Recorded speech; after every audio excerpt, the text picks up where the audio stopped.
Welcome to the SuperAbundant Life podcast, where we teach the Bible in a simple, authentic, and practical way so that Christians can skillfully apply the Word of God to create supernatural results in every area of life. This is your host, Olawunmi Brigue.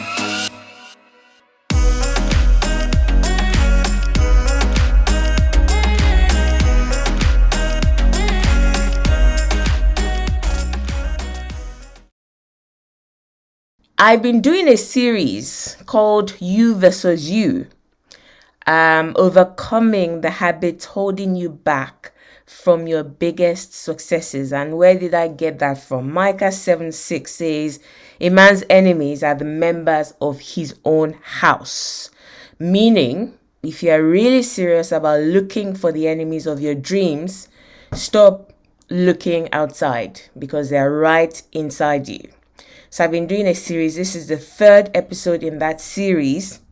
And this week, the next habits that we're going to be looking at that is holding people back from their biggest successes is what I've titled Mishandling Other People's Successes. Mishandling other people's successes. In other words, when we are reacting in a negative way to the success of other people. Now, I want you to picture this. A friend or a colleague of yours has been promoted, has had some kind of success, now has a bigger house, or he's making more money than you. Rather than feeling happy for them, a very strange and weird feeling rises up inside you. You find yourself actually, instead of feeling happy and jubilating and jumping up and down for them, you find yourself feeling unhappy or even depressed about your own life, or you find yourself feeling angry because you don't think they deserve it, or a part of you may even find it that you're wishing that person would feel like, they got a house. Oh, the house is probably not well built anyway, or the house is whatever, They got a promotion. Oh, they didn't deserve it. There's no way. I give them 6 months. They're going to fall flat on their face. Have you ever experienced that? Now, if we're really being honest, and if there's anything the SuperAbundant Life podcast is honest, okay, and transparent. If we're really being honest with ourselves, we can say that almost everyone, if not every one of us, knows that feeling. There is no spiritualness here. It doesn't mean that you're bad for feeling like that, or the temptation to feel like that. It is actually natural to be faced with these kinds of feelings when we see other people succeed. It's a temptation. So it's something that comes to try and elicit some kind of reaction. So it comes to everyone. This is what I'm trying to say. It comes to everyone. So I'm not saying this so that you feel bad or feel ashamed or sort of go, oh, no, me never. I'm always happy for everyone, because I think that would actually be that would be being in denial. If somebody comes and says, I'm always absolutely happy for everyone that I see succeed, and it never reflects upon myself in a negative way, like, oh, I just feel so sad about my own life. Or you're looking at them and you're thinking, oh, they don't deserve it. I should have gotten it. Or you're thinking, how dare they? I hope they fall flat on their face and fail. It's a temptation that comes to every single one of us. At some point in our lives, we would have dealt with these kind of feelings. It is so common that they even tried it with Jesus. Jesus too was faced with this kind of temptation. And let's see, Matthew 2:18 says, once when John's disciples and the Pharisees were fasting, some people came to Jesus and asked him, why don't your disciples fast like John's disciples and the Pharisees do? Do you know what they were saying? They were basically saying, look at them, or look at us. Look at John's disciples. They're certainly being successful in this thing called fasting and holiness. They're certainly more successful than you and your disciples. They've got this whole religious thing going, and you people are nothing but gluttons. You just eat and eat and eat and drink and drink and drink. They are holier than you, or we are holier than you, Jesus. What have you got to say to that? That was a temptation. So the success of John's disciples and of the Pharisees was literally presented before Jesus, and they're saying, how are you going to respond to this? What is your reaction to this? Now, if I was Jesus, I can think of a couple of things Jesus could have said to them, right? He could have, for example, said, hey, buzz off, okay? Get out of here. That's one. Or he could have felt bad that John was doing quote unquote better than he was, or he could have even been offended. So why am I saying all this? I'm saying all this to say, don't shut down, don't be in denial, don't say, oh, no, me, I never feel any of these negative emotions in reaction to other people's success. Oh, no, because I actually heard someone say that it is easier for somebody to admit to fornication, or rather adultery, than to admit to being envious or to being jealous. Especially a man. The person was referring to men, that it is easier for a man to say, yes, I committed adultery. I slept with a woman I shouldn't have slept with, than to actually say, oh, I'm feeling envious about this other man doing better than I am. So it's not something that is easy to admit to, but for this episode to do you some good, and I'm sure it will, let your guard down. Okay, this is just me and you having a conversation, having a chat. We're gisting here, nobody else is here, just between me and you. Just put your guard down. Okay, so moving on into this, the first point I've just made is that this is a temptation that comes to all of us. It's something that happens to all of us. There is no shame in it. However, it is what we do with it that has the potential to either propel us to greatness or bury us in mediocrity. So when those feelings come, it is a temptation. The act of feeling it, or having those kind of feelings in itself, is not the problem. It's not an issue. It is a temptation, right? What you do after that is what would determine whether you use that success, the other person's success, it becomes a stepping stone to your own greatness, or it becomes something that traps you and keeps you down. So it's about how you respond.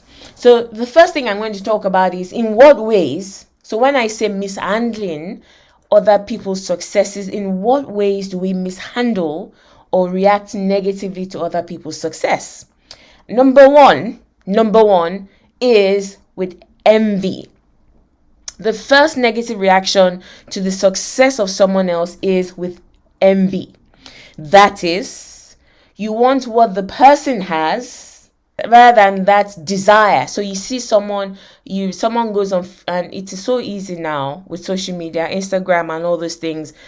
Somebody posts their picture of their brand new 20 million bedroom house, right? And you're like, oh my god, me, I only have like 3 or 4 bedrooms, right? So I think social media has made it even easier for these temptations to come into our life. So you look at what somebody has, you look at the success that they're presenting, right, in your space, their own success that they're presenting in your space, and if it's a good thing, right, it is okay to see something that someone has and go, I want that, right? Remember what I said. It's a temptation and it's a reaction that determines the outcome. So it could start off almost like envy, like, oh, me too, I want now. That desire could come and it could end up energizing you to think, if they can do it, I can do it too. The same way when Jesus was walking on water, Peter saw him. Peter was like, oh my goodness, see this man walking on water. Me too, I want. And the desire actually energized him to get up and step out. That is the perfect reaction. That's a positive reaction to someone else's success. But the negative side of this is you see someone succeed, but rather for that desire or the feeling that rises up within you to energize you to go for the same thing, it actually does the opposite. It deflates you. So you discount yourself. You react to that success with a sense of personal inadequacy, Oh, that's lovely, but I don't deserve that kind of success. It's beyond my reach, right? This kind of reaction, negative reaction, rises from low self-worth, and it's the evidence of it is envy, right? So that's the first negative reaction to other people's successes. Envy.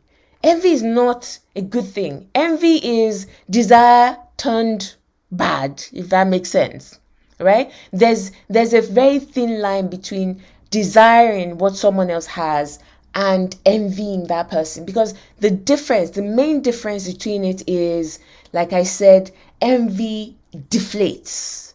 You're just like sitting there and you're like, oh, that is just so nice. But it does not get you up to say, I'm going for it too. No, it's like, it's them and then it's us. Oh, they can have it. They deserve it. I don't deserve it. They have that the resources to do it. I don't have the resources to do it. So that's the first negative way that we can find ourselves responding to other people's successes. The second way is with jealousy. Now, people bundle it together and say envy and jealousy, but there are two very, very different things. Envy is not jealousy. Envy is looking at someone else's success and wanting it, but then discounting yourself and saying, I can't have it. They can have it because of X, Y, and Z, but I can't have it because of X, Y, and Z. Okay? Jealousy is you look at what they've got, or their success, or what they've achieved, and you think they've taken what is rightfully yours. So if you think about jealousy, if a wife says, "Oh, I'm just maybe I don't think people admit to being jealous like that. They might say, "Why are you talking to that woman on the phone?" And the husband is laughing, say, "Are you jealous?" The jealousy, what they're trying to say is, this is my own husband though, and I think that woman is trying to come and steal my husband. So jealousy focuses on, this is rightfully mine, and then somebody tries to step in to take what is mine. That is the root of jealousy. So we can find ourselves responding to someone else's success with jealousy, basically looking at it and saying, that's mine. You took what is mine. You don't deserve it. I deserve it. It should be mine. You say, oh, look, they got the job and I didn't get it, even though I'm just as qualified or even more qualified than they are. How come they got it and I didn't get it? That's jealousy. Do you understand that? It should be mine. And that person is actually forgetting that if it's meant to be yours, and they got it, even if they were the first person to be interviewed and the interviewers were blown away by them and they offered them the job on the spot, if that job is meant to be yours, they would have created a job for you right there and then.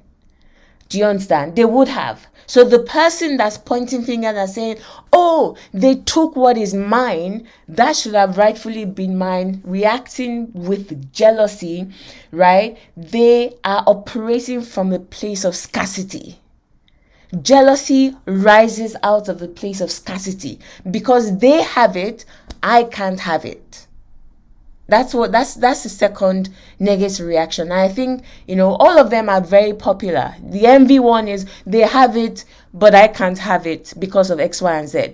The second one, jealousy, says, they have it, therefore I can't have it. All right? There's only one job that was advertised. If they got it, I can't have it. Not knowing that your own job is waiting for you. Jobs are not scarce. So that rises out of a place of a scarcity mentality. If they're succeeding, I therefore can't succeed no matter what I do. That is the second negative reaction to other people's success that traps us rather than advance us. Do you understand that? In fact, I'll give this example. I remember my husband has been for a job, for a consultant job interview. And before he was working in a different hospital, and the hospital he was applying to, they only advertised that role to fulfill all righteousness. As in, let's go through the proper channels, because it's a high level role, consultant role. He can't just go and dash somebody. So they had to be seen to doing things properly. They already had somebody working in the department that they were, that a doctor, an anesthetist, that they were going to give it to. But let's do it properly. So they advertised. My husband applied. He was shortlisted. And after he was interviewed, he was the first. No, not the first, but he was interviewed before the person that they knew they were going to give it to anyway. But my husband blew them away so much at the interview that they were like, oh my God. They had to give it to him. They said, you were hands down. By the time, as he was coming home, he didn't even get home before they called him and said, you were hands down by far the best at that interview. And they offered him the job, but they already had somebody that they wanted to give it to. So what did they do? They created a new role. Instead of one role, they offered two on that day. Why? Because he showed up and he was the best. He did well. But somebody will look at that and, and not even turn up for that interview and say, oh, they already know who they're going to pick. What's the point? Do you understand? An abundance mindset to say, look, I don't care. You may already have 50 people lined up. If this is my own job, you will find a way to give it to me, because life is not limited. The resources on this earth are not limited. Okay, so that's the second negative way that we respond to other people's successes. The third one is, and this is the really, really dangerous one. The first two, if left unchecked, will lead to the third one, right? And this is with bitterness. This is when it is no longer about you even wanting the success. You are no longer even interested in getting the job. You don't even want the promotion again. You don't even, your own business. You've taken your eyes off. You're like, we're just coasting. As long as it's paying my mortgage or whatever, and we're eating, I'm okay. You're no longer interested in your own progression, right? You don't care whether you get it or not. You just don't want that person to have it. This is where it is now personal to that person, right? It is personal to them. You hear of that success and anger, like how dare they? You're not angry because you think it should be you, as in it's past that stage. You're angry because you just don't want that person to succeed. You don't want them to succeed. So this kind of negative reaction is directed at the person, and it leads usually to trying to sabotage that person's success. And this kind of negative reaction rises out of untreated wounds and hurts. So maybe that person has done something to you. You never really dealt with it. You may have apologized to each other. Oh, sorry, I shouldn't have said that, etc. But you didn't really deal with it. The thing has festered. That when you hear that they got a promotion, something, even if you self got a promotion, do you understand what I mean? This one has nothing to do with your own success. It's not envy, it's not jealousy, it's just you must not succeed. You must not succeed. I would do it. Do you understand? And as Christians, you might feel, oh, I never feel, no, this is not talking about me. It's talking about, shout, as people say, say it louder for the people in the back. That thing makes me laugh because it's for you. Anything, if you're in a place, if you find yourself in a place and words are being spoken, you must accept and say, it is first of all for me. So it's not for shouting louder for the people in the back, right? So the reaction rises out of untreated wounds and hurts, where it is less about you wanting the success, but more about you not wanting the person to have the success. So those are the three kinds of ways that we could find ourselves reacting negatively to other people's successes. Let me show you in the story of Cain how these three reactions actually played out in response to his brother Abel's success. So it says in Genesis 4 that when they grew up, referring to Abel and Cain, Abel became a shepherd while Cain cultivated the ground. When it was time for the harvest, Cain presented some of his crops as a gift to the Lord. Abel also brought a gift, the best portions of the firstborn lambs from his flock. The Bible says he brought the best portions of the firstborn lambs from his flock. It doesn't say that Cain brought the worst or maybe some weeds that died. He just carried them and said, okay, let me go and present. I don't know. Okay. The Bible doesn't say that. But the fact that the Bible emphasized that Abel brought the best, it means that Cain most likely did not. He didn't put everything into it. He did not revere God highly enough he was not as thoughtful of God when he was putting it together. I think we can very safely arrive at that conclusion. And then it says that the Lord accepted Abel and his gift, but he did not accept Cain and his gift. Now we know God is just. He doesn't show favoritism. It's not like he looked at Abel and said, oh, this my Abel is so handsome. Okay, so it was nothing like that. It was purely based on the state of their heart and what they had presented. So God looked at Cain and said, look, you went and went and brought all the potatoes that looked like they had 10 heads. You went and brought the mango that was almost rotten and said, you wanted to present to me. And God said, no, I'm not collecting them. Please carry your thing and go. All right. How did Cain react? Now, I told that I'm going to show you the three stages I could say, or the three types of negative reactions to other people's success. So we can say categorically in this case that Abel was successful. His offering was accepted by God and God commended him. So that's success. Two people going for the same thing. One person gets commended and achieves success. The other person does not. So he says, this made Cain very angry and he looked dejected. It says he looked dejected. Now the first thing, the first reaction that I talked about is with envy. Okay, it says with envy.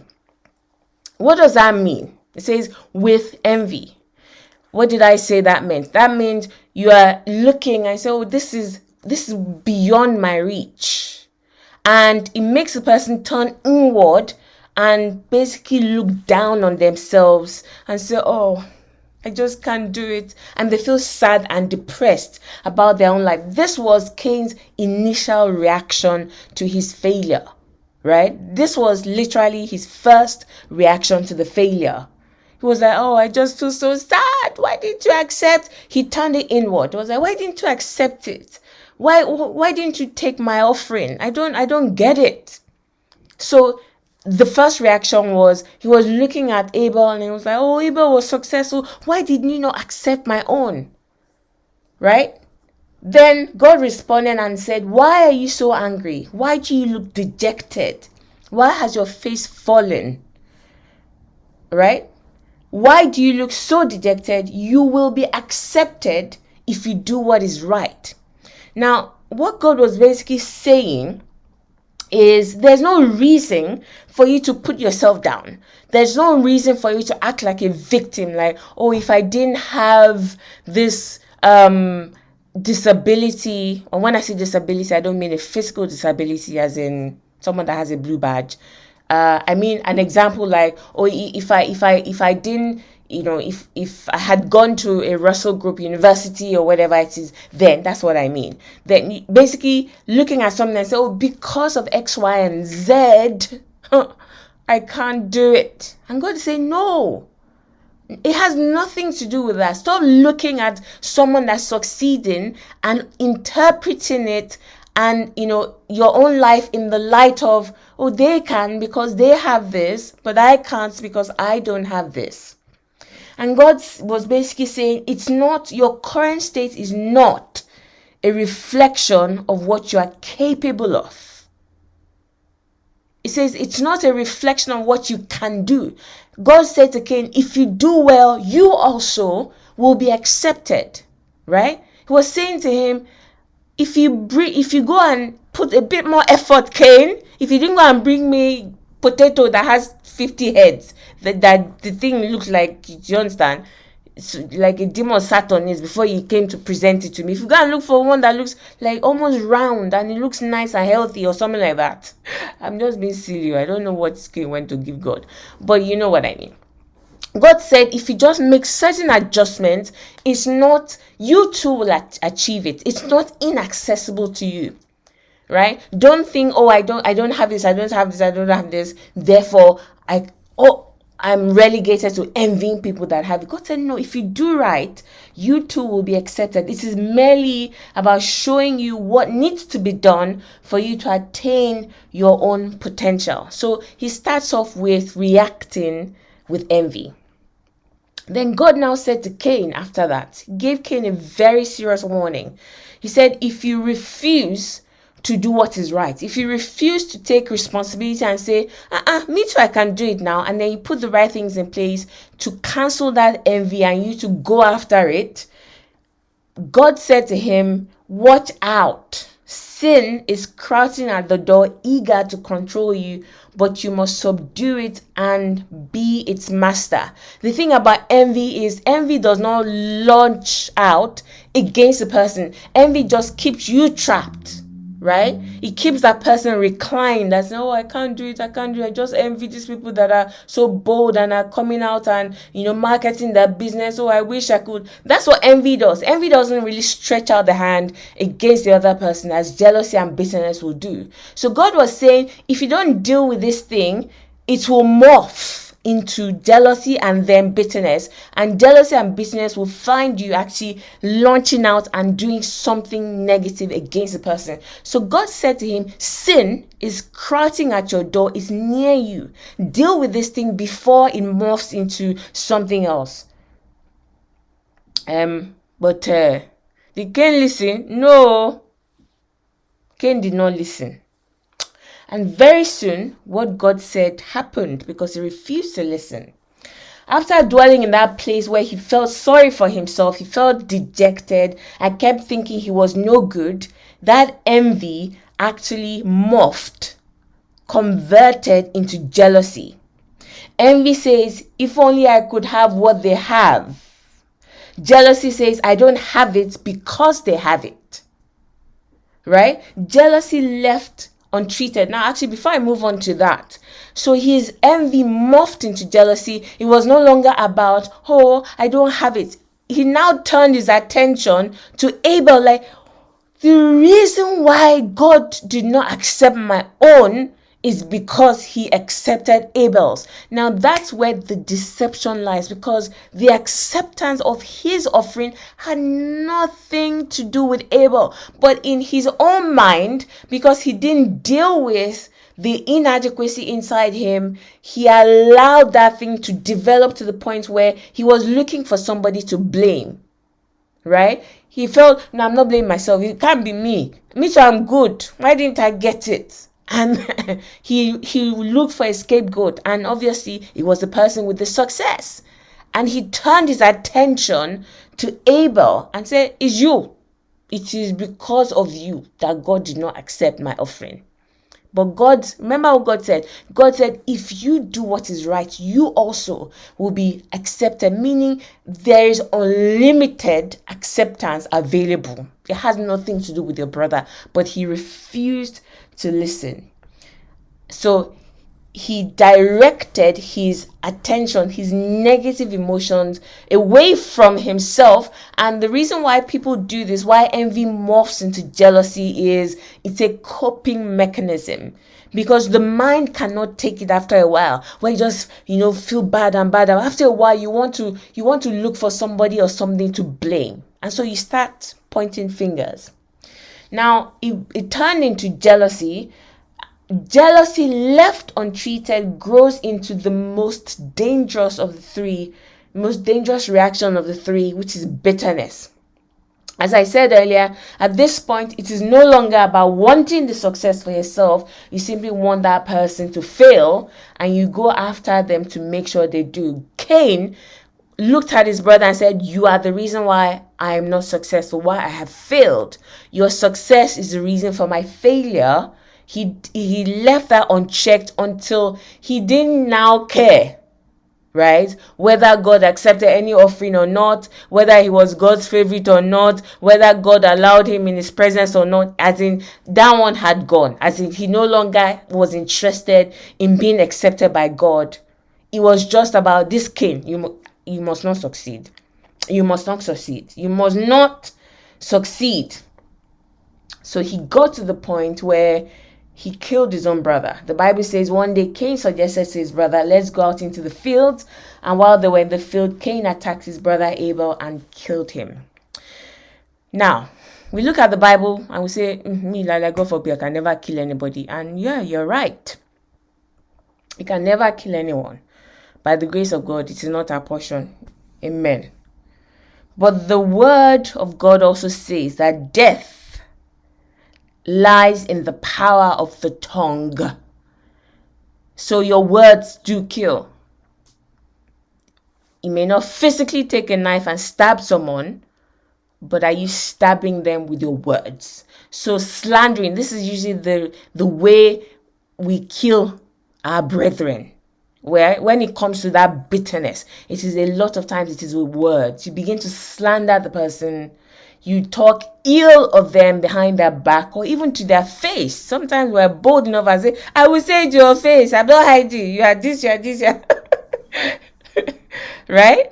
And we slander them. We speak negatively about them. Not because of anything. Not because, just that only because you're like, listen, babe, I'm coming after you and you will not succeed in this company. Do you understand? That is it. That is it. That is what we get. Now remember, another example, let me give another example. Another example that we're quite familiar with is John the Baptist. John the Baptist heard about the success of Jesus. I mean, the same John the Baptist that was like, I saw a voice, Sabi. I heard a voice. I saw the heavens open. And God told me that the person that I see the Spirit descending upon, he saw all these things. He baptized Jesus. When he heard of Jesus' successes, he said, are you the one that's supposed to come? Slander. All right? Slander. And Jesus said, blessed are they that are not offended. John said, slander.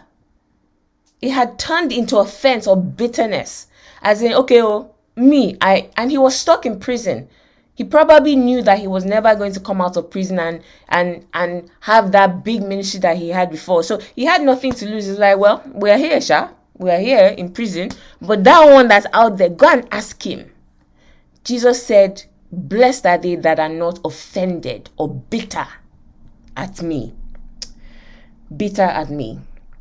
So what is the right way to respond? Remember, I started off with the story of Jesus when they came to Jesus and they flaunted the successes of John's disciples and the disciples of the Pharisees and said, these guys are fasting champions. Look at you and your people. You people just be chopping. Go from house to house, eat this one, eat that one, drink this one, drink that one.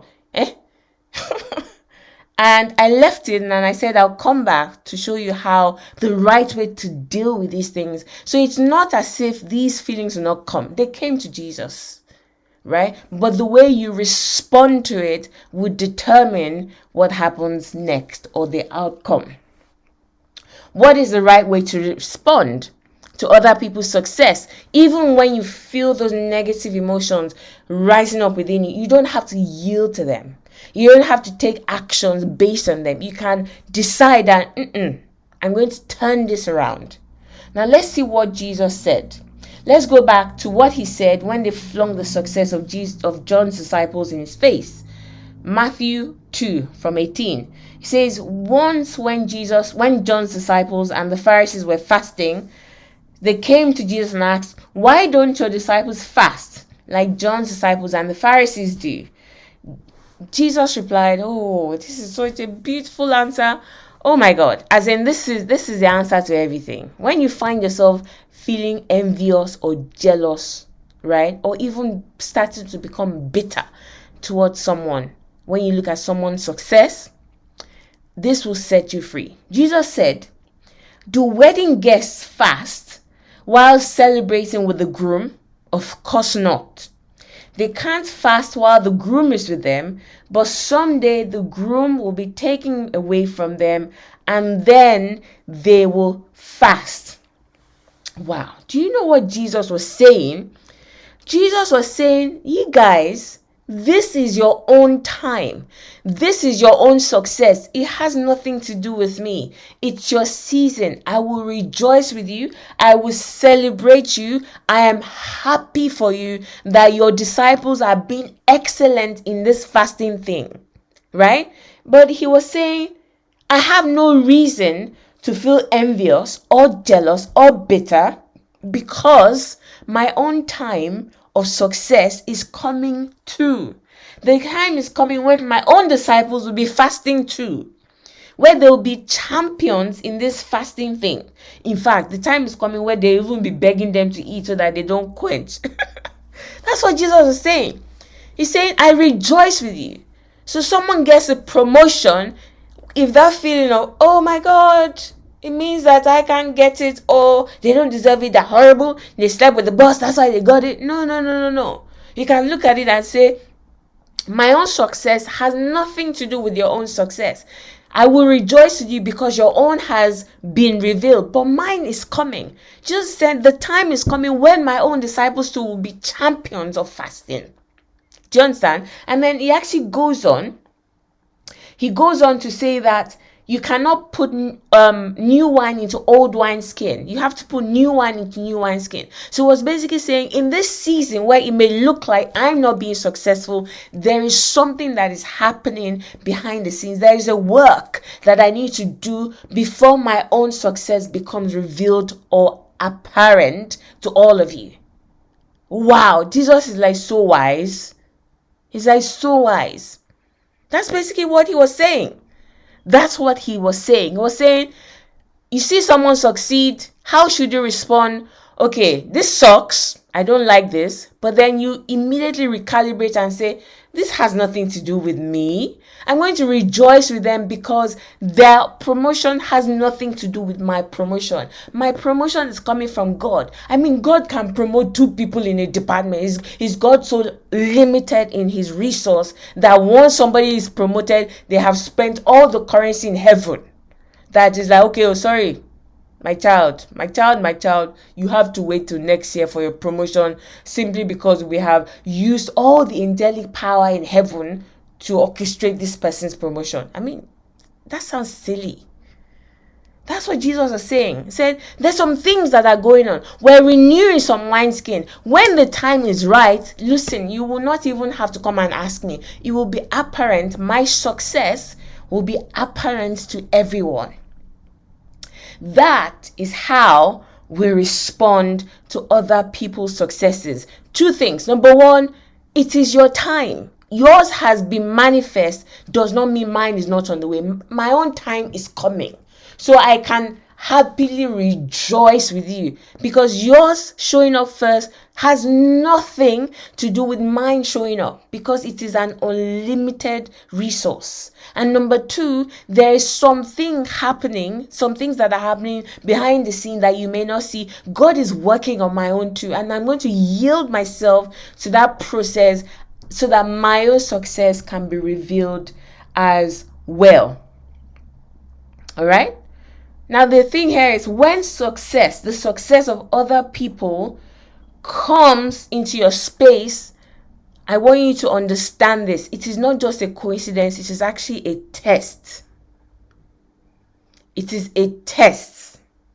If you pass it, there is glory waiting on the other side.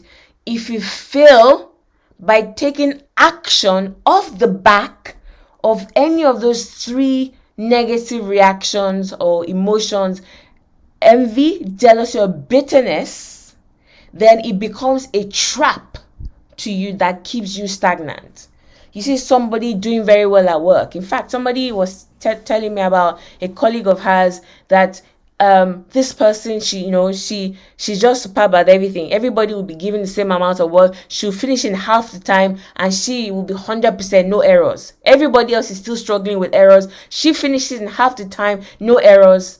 And She knows how to position herself. She's friends with everyone, including all the managers and everything. And she was saying that, look, she was just looking at her that at first she couldn't stand her. So who is this one? What's wrong with her? No. Those things we say. After a while, she was like, listen, the hating on this girl is not moving me forward. In fact, I look at myself and I'm thinking, I think I'm even regressing. So rather than hate on her, I'm going to celebrate her and I'm going to learn from her. And that's what she began to do. It's a test, right? It's a test that comes to elevate you. You rejoice with those that are rejoicing. And inside it, your own rejoicing will be birthed. But if we look at the rejoicing on the success of someone and decide to basically react negatively to it, we're basically you literally created something that would trap you inside your own stagnation. That's not what God wants. I'm going to finish up with a personal story, how I experienced this one. As a young teacher, my second job, my first job, I stayed there for a year and I moved on because I looked around me and I thought, okay, career progression in this place is not going to be very possible. And I just knew I had to go. So I moved into a different school. And by the end of the first year, basically, I was doing quite well. Beginning of my second year, someone else was recruited that was a year behind me, and I was essentially asked to mentor this person. Do you understand? So I'm just trying to paint a scenario for you. So I'm doing quite well. They are giving me outstanding on all my reviews. And then because of that, someone new comes and they say, oh, do you know what? Why don't you guys work together, collaborate, and, let her observe your lessons, observe her lesson, give her feedback, etc. And just work together. And I was very happy to do it. Towards the end of that year, a role comes up, right, which would have been a promotion for me. It was a middle management role. This was literally my second year in teaching. You don't even start thinking about middle management usually in teaching until like year 5. But again, I moved to the kind of place where I could progress. So it was not out of this world in that kind of school because it was, they encourage it.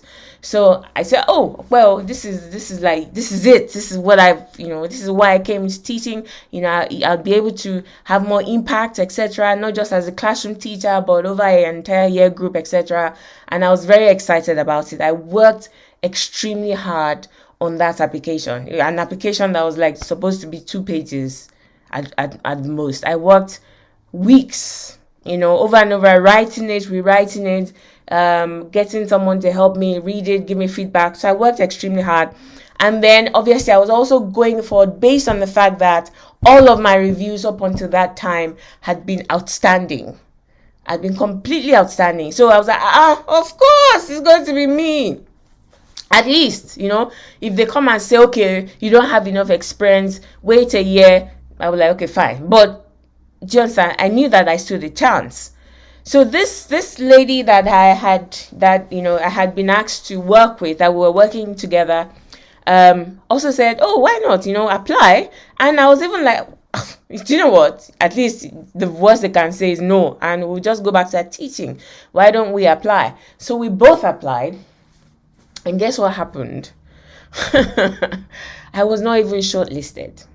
As in, I was I was not even shortlisted. I mean, you can shortlist. I mean, shortlisting is based on performance. Because what can you write in a letter? You're basically saying, based on my experiences, I know that I can do this job. That is the basis of shortlisting. Then it is that interview that you grill the person and you try and figure out and give them scenarios and see how they think, etc. But the shortlist is based on what you have done. And based on what I had done on paper, I most certainly should have been shortlisted. But I was not. And guess who was shortlisted? This person that was a year behind me in experience and whom I had even been attached to help. Oh my God, it was not funny. As in, the Christian thing went out the window. Quick. Like, God, how dare they? It started off, my own was I'd even passed envy. He was not even envy, because I was so sure that I deserved it. So it wasn't like, oh, I wish they could have shortlisted me. It was anger. It was like, it's me that they should have shortlisted. It is me. She took my spot. And oh my God, she took my spot, and I could not handle it. It morphed very quickly into bitterness. Like, how dare, there's no way. She's such a rubbish teacher that, I give her two seconds in the job and she'll fall flat.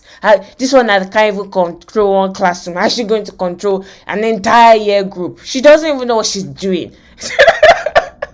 These are the things that are going through my mind. These are the things that I'm complaining to God about. Like, how could they? This is favoritism. I don't understand this. Right? The same way Cain was saying, this is favoritism. You just like Abel because he's handsome. Right? I made that up. But so it morphed very quickly into bitterness. And I was like, do you know what? I don't even want the job anymore. I'm going to resign. This is nonsense. So I wrote my letter. Had I even written the letter? I don't remember if I'd written the letter. So I went to my head of department and I said, well, hey, here's the deal. I applied for something. I did not even get shortlisted. I'm off. And obviously they went on to do the interview. They went on to do the rounds of interview, and she got the job. She got the job. If they had given it to someone else that was ahead of me, it would have been maybe envy. It would have been, oh, okay, I wish I could have gotten it, but okay, it could have been envy. But the fact that she got it, that I felt she did not deserve it, I was like, my head just scattered. I was seeing red. So I went to my head of department and I said, well, I'm leaving. I'm just coming to tell you as a courtesy. I'm out of here. I started looking for jobs. I started, going on the internet and searching. I even found a job. I applied to it. And guess what? They shortlisted me. I said, hey, see, these are people that recognize something good. See, these ones that I've been sweating for, I've been laboring for. I'm right here. See, strangers appreciating me. You can't even appreciate what's under your own nose. They shortlisted me, and the role that they even shortlisted me for was higher than the one I was applying for in my own school. Let's see. So I went to say, well, I have an interview, and it was just like, oh my God, are you kidding? No, you can't go. I said, no, you can't go. I said, I'm going. He said, no, you can't go. And I said, so you knew I was valuable, and you people were treating me. He said, listen, it has nothing to do with me. I'm only the head of maths, okay? Do you know what? Here's what we can do. So the guy was sweating, was like, okay, do you know what? Why don't you arrange a meeting with the head, right? With the head teacher, and go and get feedback and just find out, why you were not shortlisted, why you were not given the job. And thank God I followed his advice, because it was the best advice. Because I could have resigned in anger. I would have failed that test. I'm telling you, even though it would have looked like a promotion, I would have failed the test, living in anger, and that test would have waited for me in front. Because the same thing would have happened again. And I would have still have had to pass that test to progress in my career. So sooner rather than later is better. So he said to me, why don't you go and speak to, I'll arrange a meeting, right? Go and have a sit down, have an informal chat. And what now happened actually was, it was a new head teacher. So he had just come, he had literally just taken over from the whole head teacher who had retired, and he had been in the job less than a month. Maybe about a month, I don't remember exactly now. And so I booked an appointment, and I went to see him, and I introduced myself. I said, my name is, I said, he knows who I am. I said, okay, you know who I am, but you didn't give me a job. But anyway, he said that he knows who I am. I said, well, I came to ask for feedback that I'm not quite sure why I wasn't even shortlisted or given an opportunity to interview for the role, even though my performance review, etc., etc. He said something, and I'll never forget. And honestly, when we calm down a little bit, when we listen to God, these things always work out for the best. Because that man when I look back at my teaching career, I cannot, if I talk about my teaching career, my progression, I cannot not mention him, because I learned so much from eventually working with him. So let me continue the story. He looked at me and he said, I'm new to this job. I've only been here, I think, about a month. I'm new to this job. One thing I can tell you for certain is this. Every time I have walked past your classroom, I've always seen all the children, no matter when I've walked past a classroom where the children have not been engaged, have not been focused, they look like they're learning, that everything is going well, and your results speak for themselves, as in exam results. He said, I know all this about you. However, I'm new to the school, so I could not shortlist based on my own very limited experience. So I had to rely on the people, the senior leaders that had been there before him, 5-10 years, whatever it is. And he said he literally presented all the applications to them and he said, I don't know any of these people that deeply. Why don't you shortlist and we go based on that? And he said to me, that is the reason why this person was picked above you. And I later realized that, okay, maybe I shouldn't jump the gun. But anyway, and said that's the reason why this person was picked. It was literally a recommendation from the people that were there before me, because I knew. I can't just come and just say, no, Evie, you must pick her. Because on what basis would I say that? So he said to me, and I'll never forget, he said to me, give me an opportunity to get to know you. And in the next round of promotions, if what I've seen so far is anything to go by, I guarantee you will get that new role. You will get that management role. And he said, don't go. So I looked at him and I said, okay, thank you. So I went back, and as I was leaving, God was like, here, have you heard? So I'm like, I've heard, fine. Okay, whatever. So I go home, and the don't go that I had was, okay, fine, I'm just going to do my own thing and just keep excelling. And then, in like 6 months' time, the head teacher will come and promote me. And then I'll be like, hey, can you see? That was how I was thinking. But I go home that day and God said, no, that's not what you're going to do. That's not what you're going to do. You are going to help this lady that got the job. You're going to help her succeed. You're going to help her succeed. So this was a head of year role. And I was one of the strongest in terms of discipline and behavior and being able to engage with kids in the school. Do you understand? Even as a young teacher. So the year group that she was taking over from were known to be quite difficult. So she needed strong teachers to help her. So she came to me and she said that she wants me to be one of her teachers under her.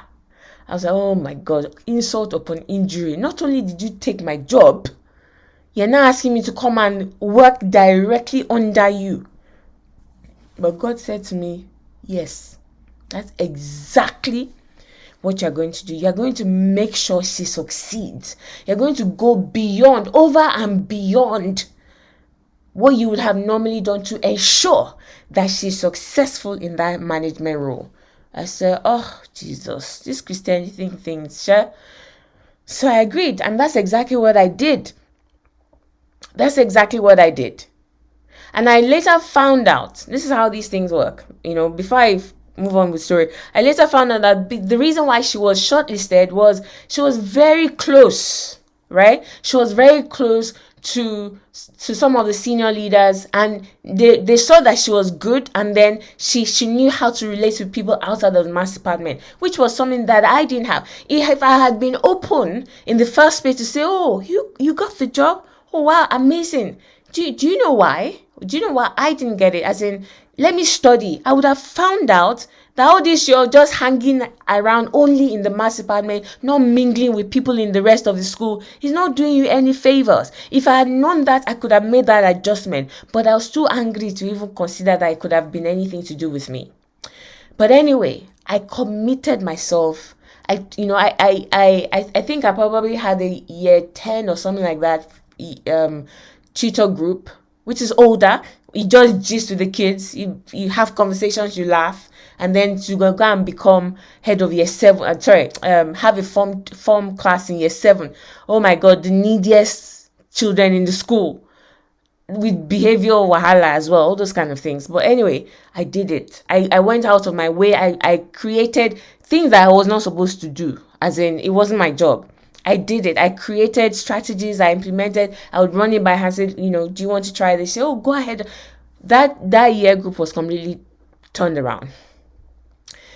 By the 4th month into me doing all this, literally the head teacher called me and he said, this is what's happening, right? The next round. Apparently, so I think in that round, the first round where I wasn't even shortlisted, I think there were 3 roles that were going. Can you imagine? And I didn't even get one. And there were 3 people that were recruited. The job was too hard. As in, they just started dropping off like flies. 3 or 4, I can't remember, just started dropping off. So they had to very quickly recruit. And I was the first name on the list that they literally, please put her there. And I was in that role, as in, I finished that role, and they said, no, you can't go. When I was going to leave that school, they said, no, you can't go. They made me stay there for probably another 1 year or 2. Said, no, we have to find you something else to do.